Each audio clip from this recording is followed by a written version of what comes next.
Welcome. I'm Dr. Brian Williams, a social and bioethicist, also president of McCallCollege in McCall, Idaho.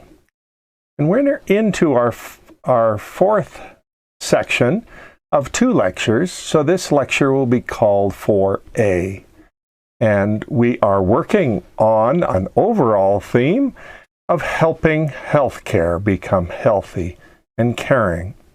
We're also constructing a new bioethic, which I've called a Pacific Northwest bioethic, that is a unique for our generation use of a method in ethics that you can see throughout the history of ethics, and that's using symmetrical pairing to accomplish moral deeds.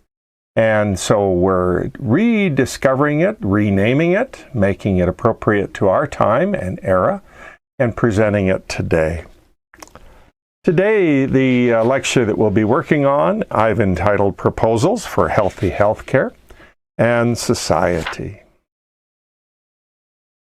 As always, if there's any questions that you're having about some of the ideas that we've presented or that we will be presenting, we will certainly try and track those questions on YouTube or the various media that this lecture is coming. A new place that the lectures will be on is on Spotify. And so if you have interest in listening to it in its oral form, then the website that you'll want to search for is Dr. Ethics Transforms. Dr. Ethics Transforms. And that's the new podcast that these lectures will also be available on. And so I look forward to receiving any questions that come from our information today that we're presenting. And I look forward to the opportunity of advancing this thinking wherever it leads. So today we'll be doing a case study with dueling parents that we introduced last lecture in 3B. We'll be introducing the new yet old 21st century Pacific Northwest ethic, which broadly is considered holistic symmetrical ethics. And so we will also be doing a practical application in family, healthcare, and politics. And we'll wrap up our lecture series.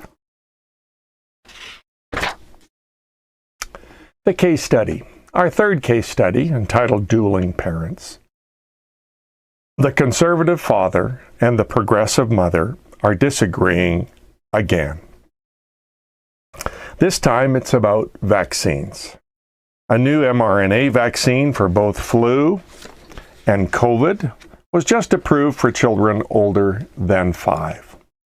The family has a history of both diseases ravaging older members of the immediate family.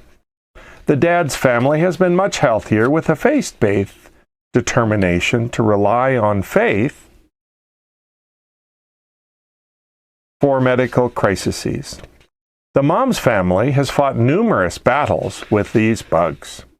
Vaccines are routine in her family.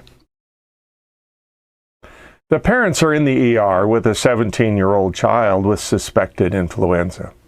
However, COVID has not been ruled out yet. Symptoms are 24 hours old. The social worker is with them now. The hospitalist has recommended the new vaccine as it has the ability to mitigate symptoms of both diseases if used in the first few days. The father refuses. The mother agrees. You are the senior RN. What do you do? So what's your instinctive response? And as the RN, often your training as a medical professional helps you to lean in to available medical technology. And so that training probably nudges you in the direction of strongly encouraging the vaccine. And so that instinct is probably what you would which you would rely on. And so in essence, you're agreeing with the mother who has agreed to the vaccine. And so what's shaped your decision? Your background, your history with medical technology, the opportunity to deliver a positive force for good would certainly be shaping you. Your own instincts, maybe a pro-vaccine family that may have encouraged you to use the vaccine, and other medical professionals around you would also be encouraging you to use the current medical technology that has been approved. And so there tends to be a risk element to healthcare that medical professionals tend to lean into. But there are two consequences, and probably many more. And those consequences would first to run headlong into the father's objections. And we have discovered, as we've come out of the COVID pandemic, that faith-based a faith-based background lends support to not engaging in technology terribly quickly. And throughout the course of humanity, we have seen that for various reasons, families don't leap into medical technology quickly, and some refuse them outright.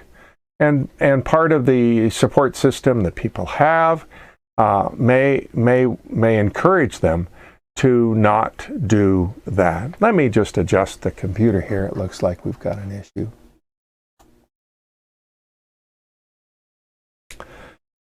There we go. And so those consequences would lead for you to pause. If you could get both of the parents to agree, it's obviously something that you would go ahead with. But when you have a parent disagreement, then it certainly is time to pause and pull back and begin to think about what you might do. The next level that we've asked you to consider is facts. What's a hospitalist? Well, those are typically in those with internal medicine specialties or a broad-based specialty that is defined to be in the hospital permanently. And so as opposed to a clinical practice, the hospitalists have a hospital practice. And so they are often available to the medical staff and give hospital-based information as a result of their background and training. You might want to look at what the information on the new vaccine is. What are the issues? Are you up to date with the vaccine? As far as the vaccine itself, it's not available to us right now, but it is close. And so it's an interesting vaccine to look at. And part of the purpose of this case study is to get ready. This vaccine is on the horizon, and each family may need to make these decisions. And so bioethics wants you to practice before you have to act. And so this practicing is valuable for all people aware of bioethical issues. And so there's lots of facts that you can glean. And so we want you to consider your primary characters and to enumerate them as primary, secondary, or tertiary. And these are the key stakeholders in the area. And there's some immediate primary. Obviously, the child is a primary stakeholder. Obviously, the parents are primary stakeholders, the hospitalist, and you. But there's others that are around. And so the secondary stakeholders I would certainly want to define as medical staff that's in the ER, available, trying to make similar decisions as they are going to have other cases that are presenting in the ER. You're going to have the faith-based institutions that the father is a part of, and they're going to be possibly available, maybe in a chaplaincy role within the hospital, and so they may be immediately at hand and should be considered. You're going to have the drug company that's provided as a tertiary stakeholder. They certainly have provided a medicine and are interested in the outcomes and the success of their medicine. And so they would be interested. The hospital itself would certainly be a stakeholder in this. And so you'll want to be considering the various stakeholders, and be thinking as you're doing this development what their response would be and what their contributions would be to the development of your thinking. You want to frame up one key ethical issue, and that's what you think is most important as a competing claim between two parties. And should one party do something, or should the second party do something? And so the simplest ethical is, do you do it against the father's wishes, or do you not do it? Build a community of support, and then see if there's enough conversation and develop thought so that you would go through it. And so you would want to think about that particular ethical issue, and there's many others that you might think about. And one of the ways I like to build on this is what we're going to see in a second. But what are the specific tensions, principles, or rights that are in tension? And obviously, you have the right of the father is competing against the rights of the mother. You have that individual choice that is allowed to parents in the care of their children, and so those rights are clearly in tension to not harm the child and to do good. And so those would be two. The father's clearly worried about harm that the vaccine could cause to the child. The mother is wanting to do good and to engage in a potential beneficial vaccine for the child. And so those two are clearly in tension, and as we've seen with symmetrical ethics, I place them together, and they are working in tandem in this particular case. And there's other principles and rights that you might want to think about, but I think those would be ones I'd want for you to think about. There is a recommendation to apply the Williams method of moral assessment, which is to first define the issues, to assess the virtue. And so the nurse would like to do good, and to move forward. If you were to invert that, in this case, you would invert the symmetrical pair of doing good and doing no harm. If you were to invert that, and you were to step back, what would you do? Another way of assessing this one is to move into the community and to see whether the care of the one with the mother as the proponent and the many, can you grow your community of support? And so if you could grow it, would that be a benefit? And so if you could stand back and grow the community, would that be a beneficial act? And then to oscillate wisely. I think for a plan of action, the wisest course would be not to press ahead, even if you had the authorization to press ahead with the vaccine, but to step back and see if you could build your community of support would be the wisest plan of action in this case. And to take, if you have a couple days before the vaccine loses its efficacy, is to use those couple days for your benefit. And if it didn't put the patient at risk, to see if over the next 24 hours you could build a community of support with the chaplain, with the faith-based community that may be around the father, and also the community around the mother. And just see if you could put as many people in the room as possible, and see if there would be agreement to do it. Are there any other paths that you could take as opposed to the vaccine? Any other medications that could treat the disease as it's presenting to you? Is there other areas that you could do? Okay. Bioethics. We presented you with the 4 principles of bioethics.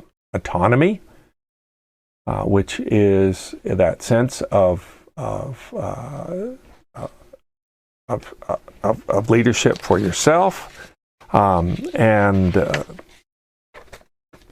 beneficence, to do good, non-maleficence, to do no harm, and justice, which is often fairness.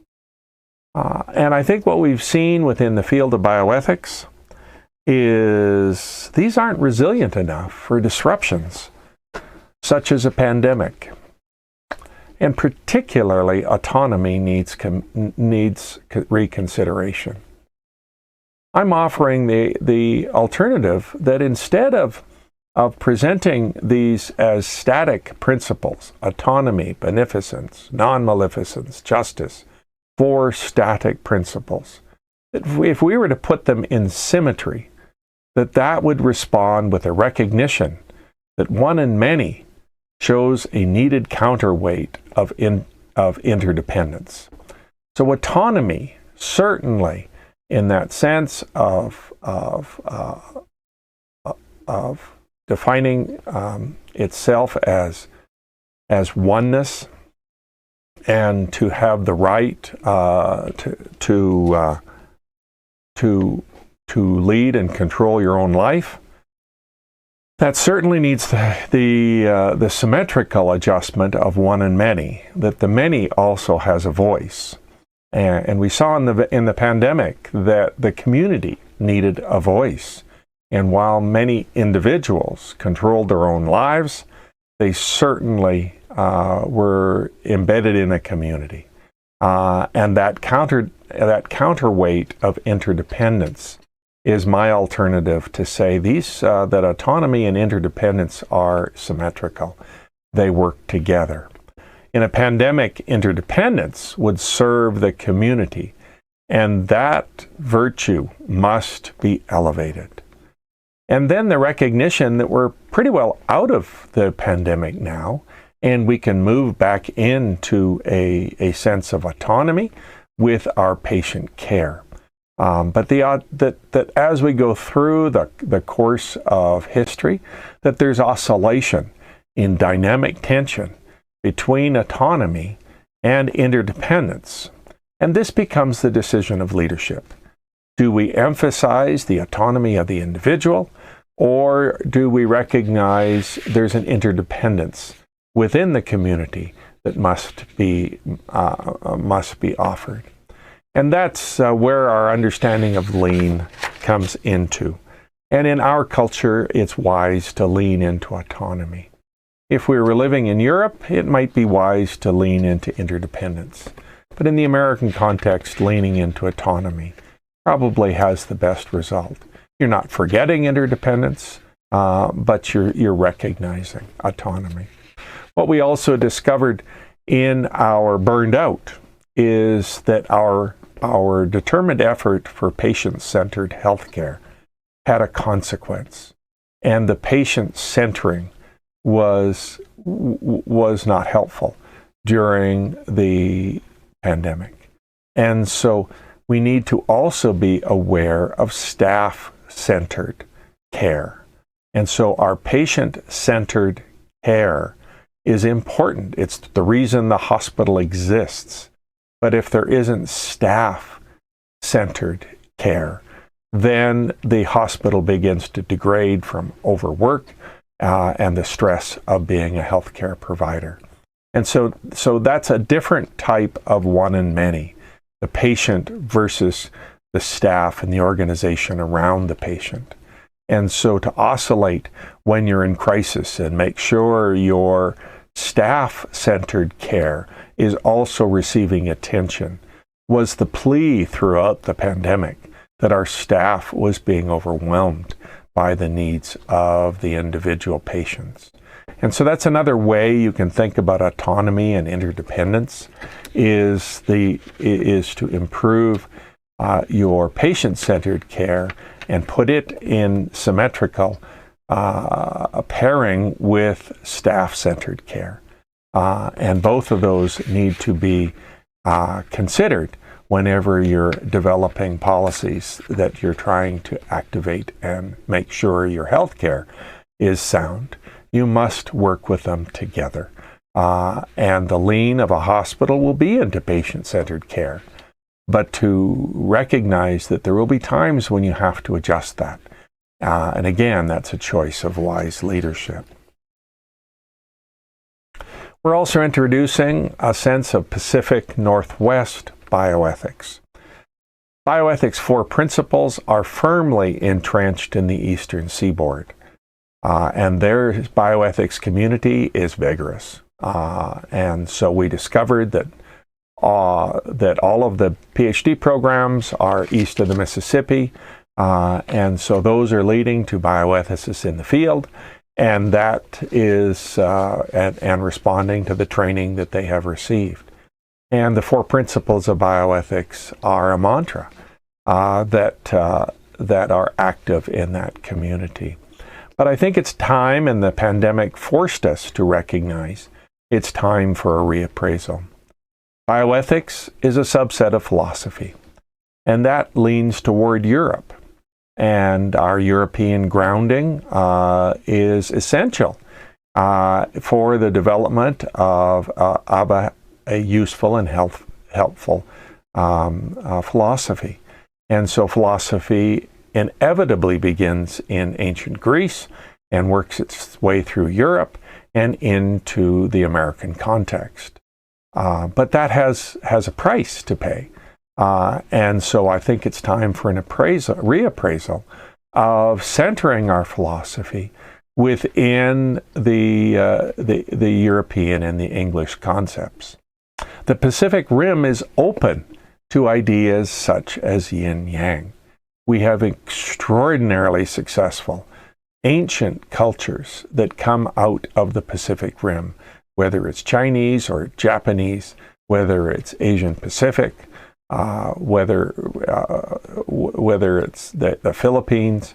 You have extraordinary, successful cultures that have active moral climates. And one of the more interesting ones that I think is important is that Taoist understanding of yin and yang. And we need to be open to that. That is a symbol you see throughout our culture. And therefore, our culture is open to that kind of thinking. We need to make sure our bioethic in our hospitals is also open to that type of symmetrical thinking of what the yin-yang represents in Taoist and ancient Chinese culture. And so that's an area that I think we can draw from productively and meaningfully to help build a Pacific Northwest bioethic. The God Committee of Seattle helped begin the field of bioethics. It showed that community is important for complex decisions. And so that sense of community has always been a part of bioethics. It isn't just an individual that is making decisions. It's building an effective community that makes sure those decisions have community support. And so we begin to see that sense of importance of community. And that again pushes us on to the Pacific Rim and encourages us to sort of say, what does the Pacific Northwest offer us for a new bioethic? When it comes to our key topics for the importance in bioethics, if we take our 4 principles and ask the questions about what do they offer and what are they missing, then I think we can begin to see the importance of our symmetrical pairing. If we take autonomy, clearly autonomy has been important in delivering informed consent in healthcare, in ensuring competence of those staff members that are offering care for the staff. It's made sure that there's disclosure of information to the patient and that the patient can make their own decisions, which is essential to the understanding of autonomy. And so if we look at its symmetrical pair in interdependence, we discover that the Ethics Committee is a wonderful example of interdependence, as it forces the decision-making, or it allows the decision-making to be made in a broader context, which supports the individual physician or the medical staff team that's around the patient. And if we push that into an ethics committee, then we get a broader sense of the support for a particular decision. But there's also that sense of community information, that the community may need to know what's going on. And we saw in the pandemic that because autonomy had been so rigorous in information, that the community was devoid of so much important information on how they should act to protect themselves.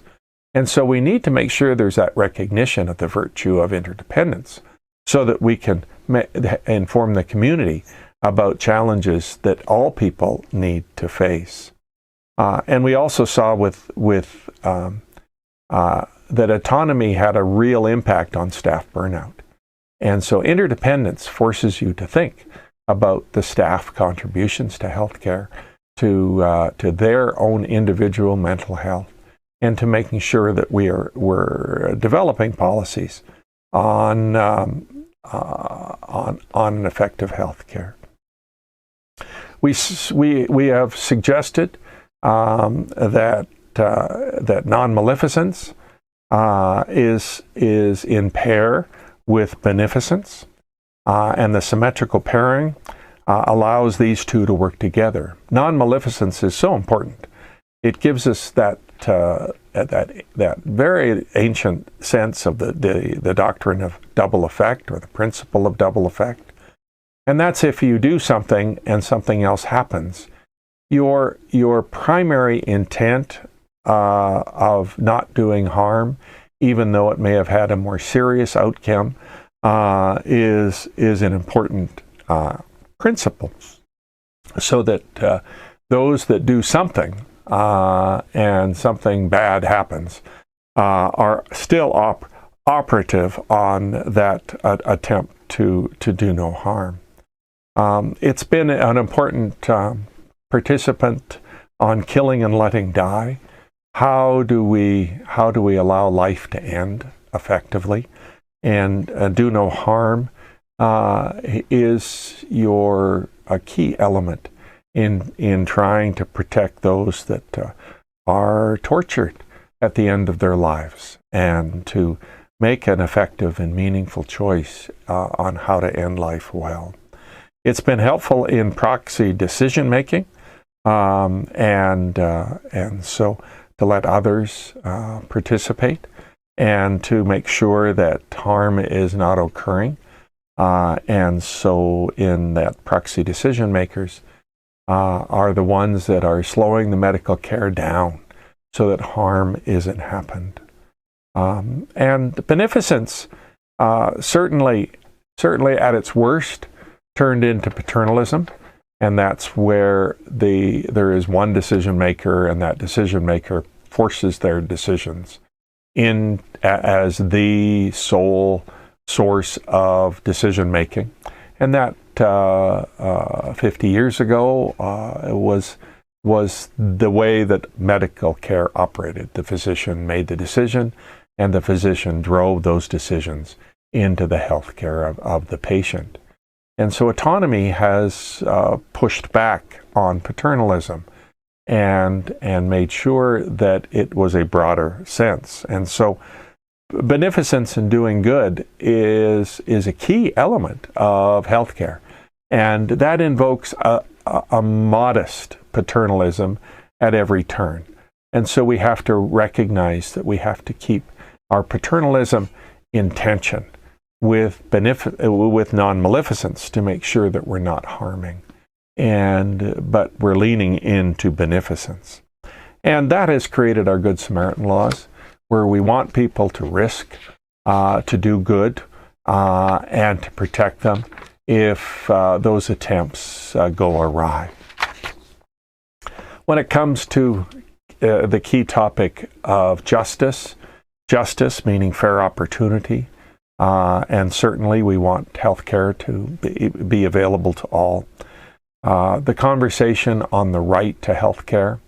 And so that right, for it to be successful, in my judgment, needs to divide healthcare into primary and secondary and tertiary healthcare.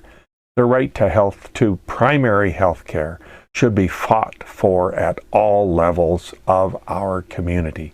We need a right to primary healthcare so that we can receive antibiotics early and quickly, so that we can care for those that are in need.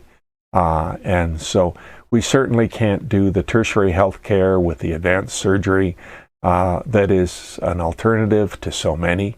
That would bankrupt our nation.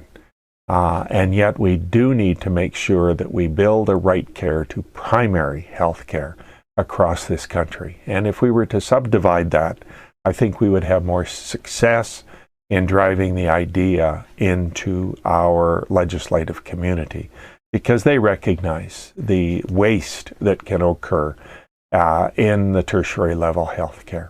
And so if we could divide that right to healthcare to a right to primary healthcare, then I think we'd be far more successful. Justice has also been important for allocation of scarce resources. We saw that in our case study where we looked at the brand new kidney dialysis machine. And when it launched, we only had a few machines and we had a lot of patients. And so justice is a crucial concept in making sure that we're fair as we deliver scarce resources into the healthcare population. And we see that with organ transplants to this day. We just don't have enough.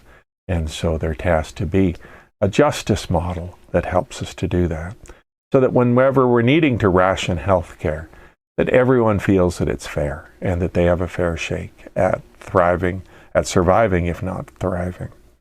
And so our righteous indignation that I have paired with justice is that driving force to say we need healthcare in the primary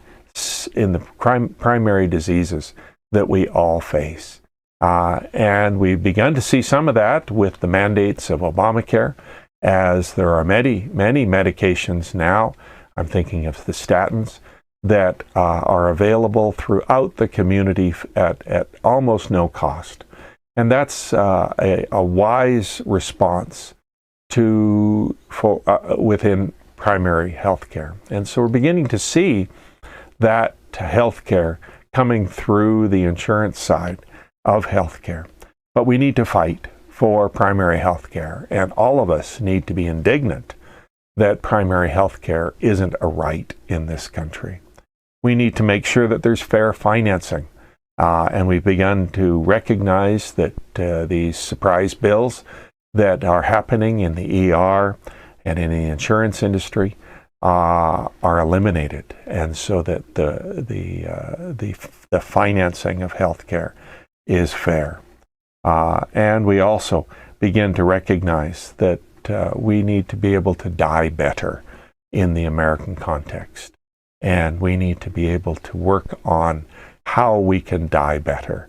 And we need to be indignant at the poor way that all of us die. And right to die may push it too far, but we certainly need to be indignant about the current way that we all die. And we need a better way of managing that. And this is maybe a good time to reinsert my Confucian thought, is that a good deed that is too expensive is not a good deed. Let's make sure that phrase resonates across this country. A good deed that is too expensive is not a good deed. That comes from Confucius.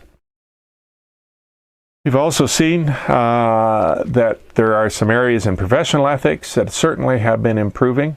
That's veracity, privacy, confidentiality, fidelity. All of those terms are certainly been an improvement as we've thought about ethics, and that we didn't just hold to what the individual healthcare professional wanted to deliver, but that there was a professional core of the many around each professional person.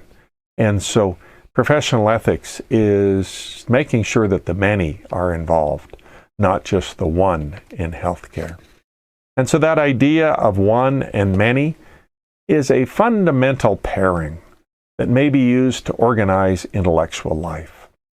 We are individuals, but we are individuals set in community. That's a natural extension of the concept of one and many. These are symmetrical concepts that are optimized when working together. These are opposites that are both true. You are one. You are many. And the many forms one. And so these are complex ideas. However, humans tend to be happy with one side of a pair, such as individuals need to be free. Duty is ignored, often, yet essential. So we live life to our own personal benefit so often. And so in the American context, we've lived the freedom of the individual as a core concept in areas such as Idaho, where I reside, and really in the entire country, was built on breaking away from the lack of freedom that was being imposed on the American context. And so that idea is a core concept to the American identity. But what we have done is we've tended to ignore our duty to our community. And that was brought into full light during the pandemic. Individuals who were only thinking about themselves and were ignoring what the community needs were. And so we need to elevate the core idea of duty so that we understand that we live in a community that has expectations of each and every one of us that's essential. And so we also see that when we're in arguments, we tend to argue on one side of the argument. And so for us to be more successful in our social conversation, we have to look to the other side.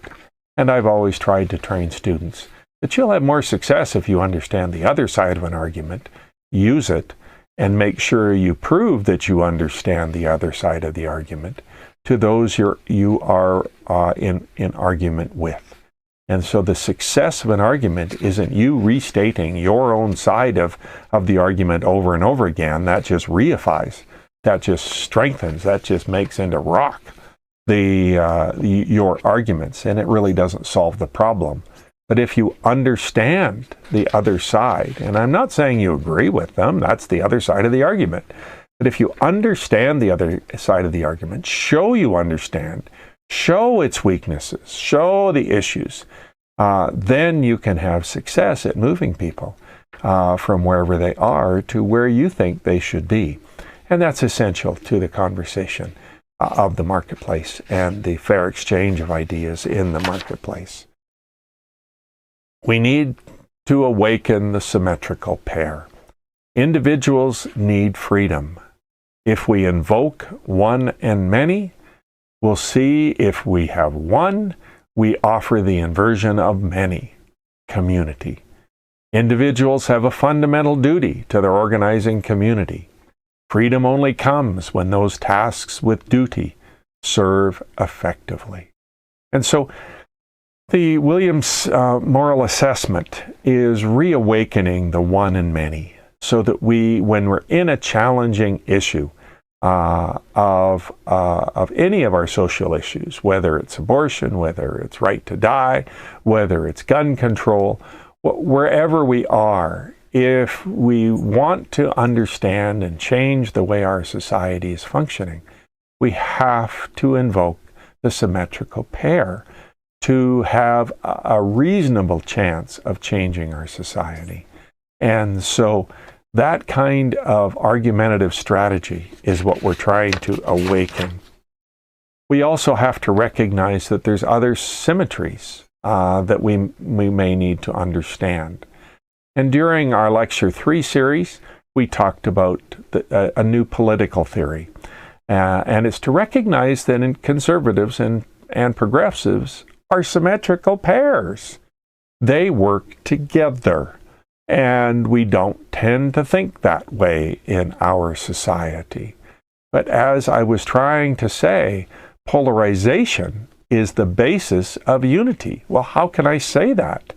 It's because conservatives and progressives are symmetrically linked. And for any conservative to try and move social policy, they need to understand their symmetrical pair, and that's the progressive. Why is the progressive there? What are they trying to think? What are they trying to say? What are their weaknesses? And the inverse is true for our progressives. They have to understand what the conservatives are trying to say with their policy development. We also have to recognize there's some other asymmetries. In our families, what has been clear to me is that there's symmetries in parenting. And a child needs a symmetrical pairing around them. And that is nurturing and disciplining parents. And so what we've often seen in our society is the weakness when one parent tries to be both. And it is obviously successful, but it is so much more difficult to accomplish.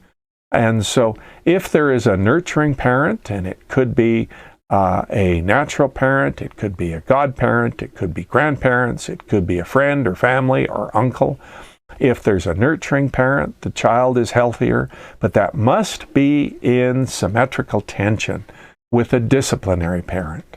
And so these two concepts are in symmetrical pairing. And it is important for us to improve our families by recognizing this concept. We need to understand that our churches are symmetrical pairs. And what we have seen over hundreds of years is that churches divide because they try and break their symmetrical pairing.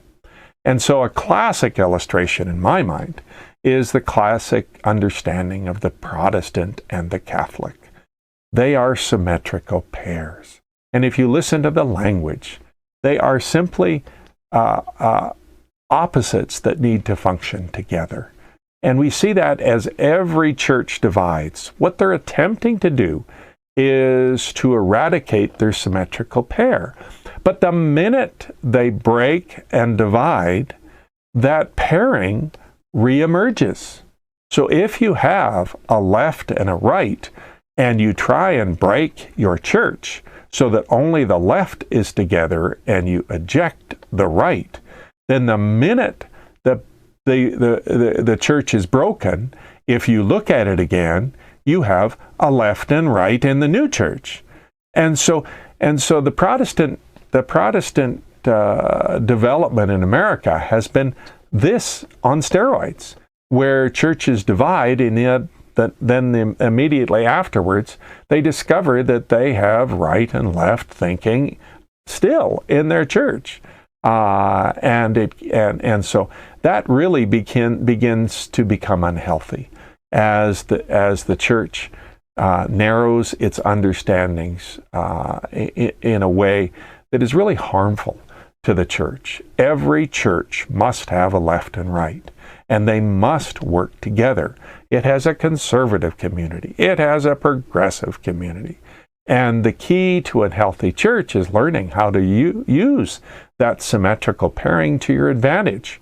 Use the energy that could be used to destroy it to make it productive for human society. And so our churches are classic illustrations of desperately trying to break their symmetrical pairing to their own disadvantage in the long run.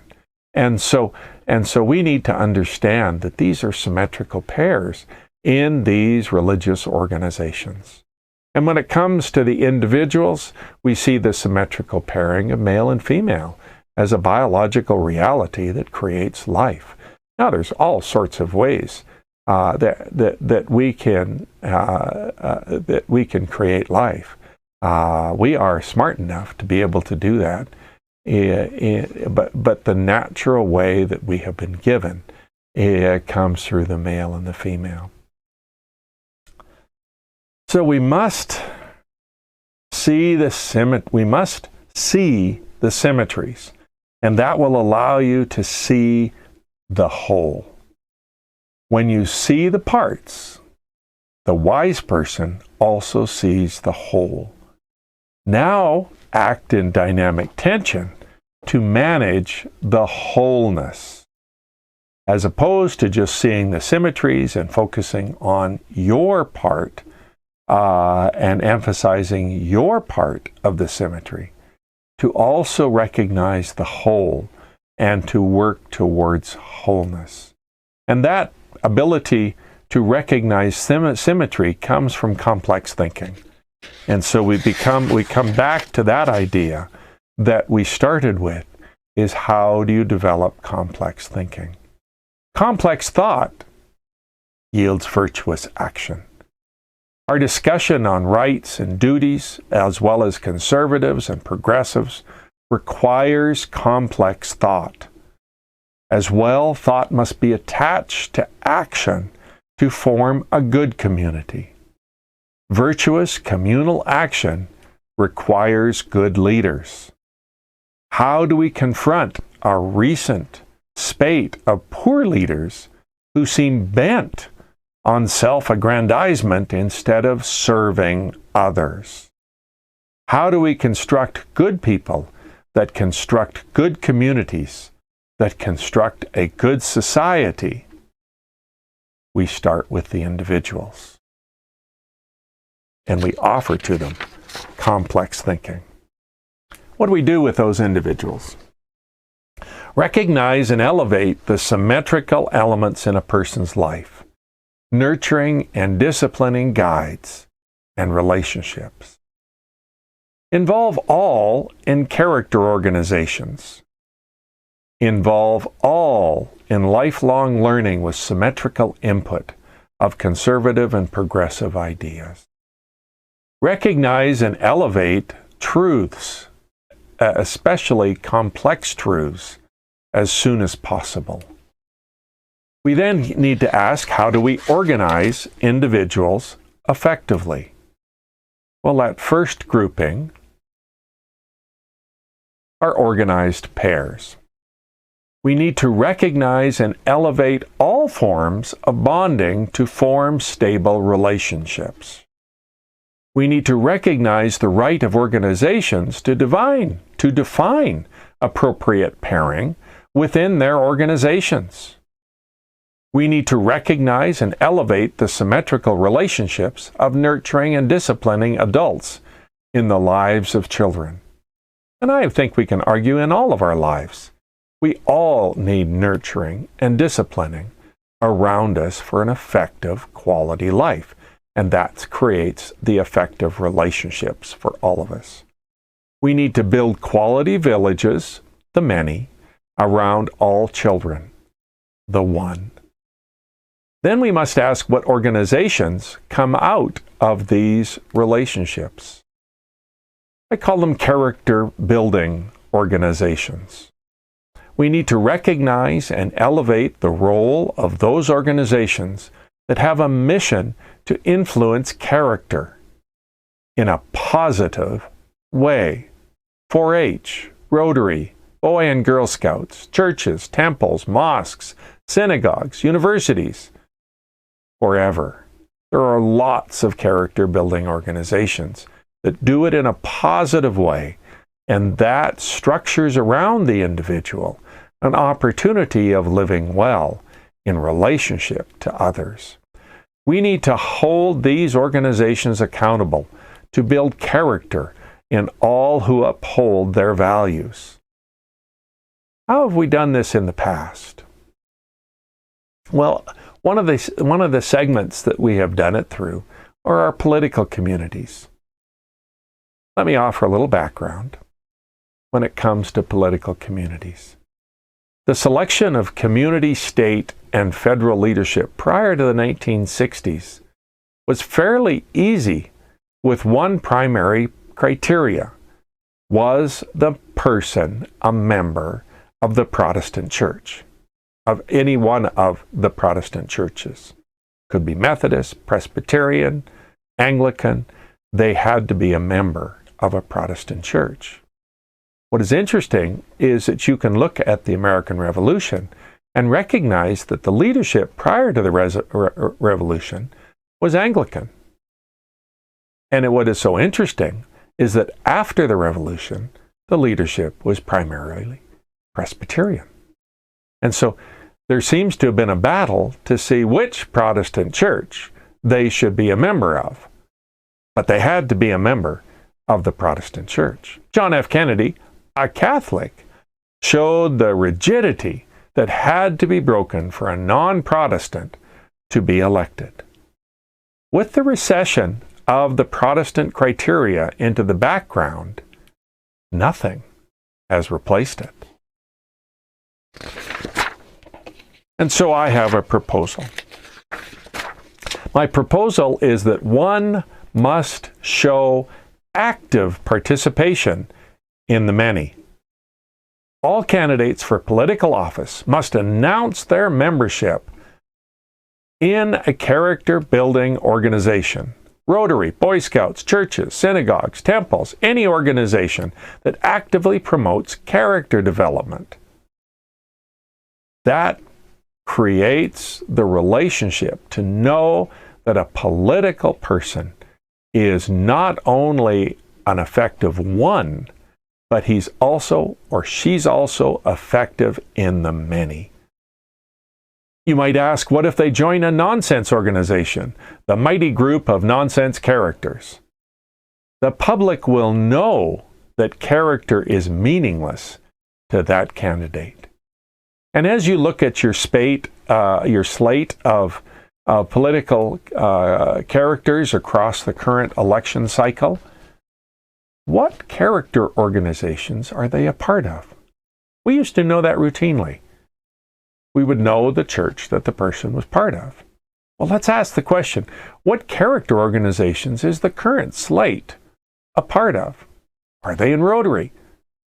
Are they in 4-H? Are they part of a church?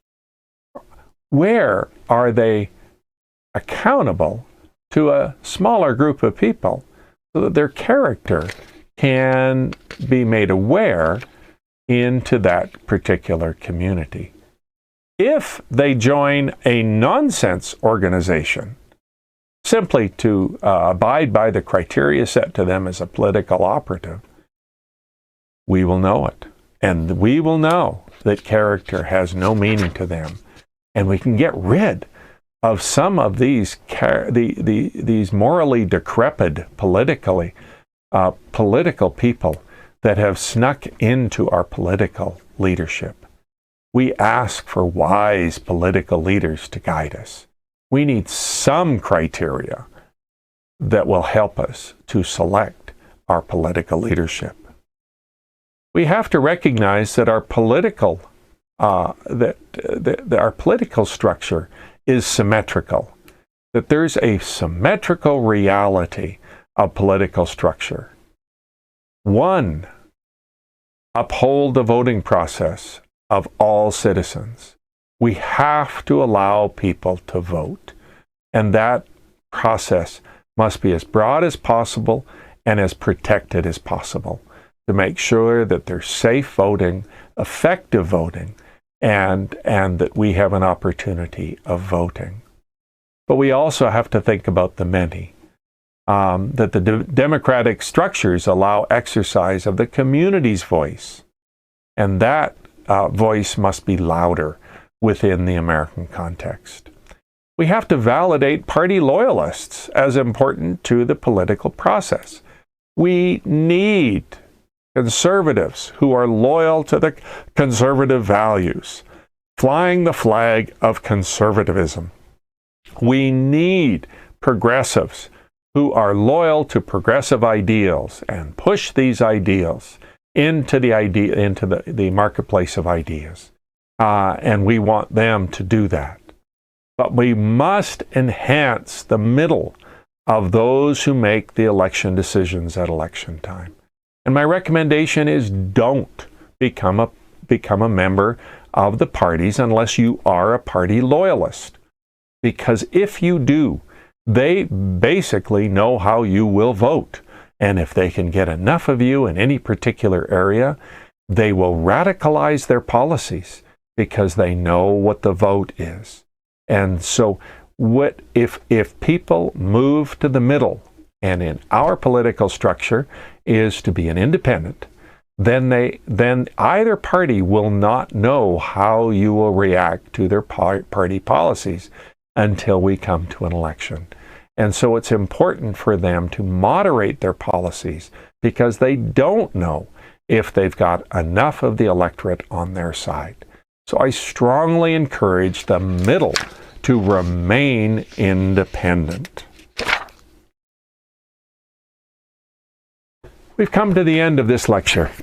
And so this particular lecture, we have struggled to offer to you proposals for healthy healthcare and a healthy society. And I trust we've been successful at giving you some meaningful steps that you can do to make healthcare meaningful, but also how to make society healthier. And so we want healthcare to be healthier and more caring. We want society to be healthier and more caring. And so hopefully the ideas that we've introduced to you today are meaningful ways you can improve our society and healthcare as an individual, as a pair, as a political structure, as a healthcare unit, as a nation. And you can continue to grow these ideas. I trust you found something helpful here. I trust you found something meaningful.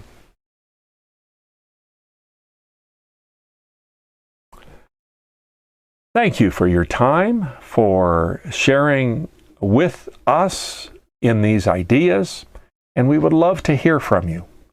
And we would also be happy if you were to listen to our new podcast on Spotify, Dr. Ethics Transforms, as well as share these ideas with others so that we can make our healthcare healthier and caring, and our society healthy and caring. Thank you for watching and listening.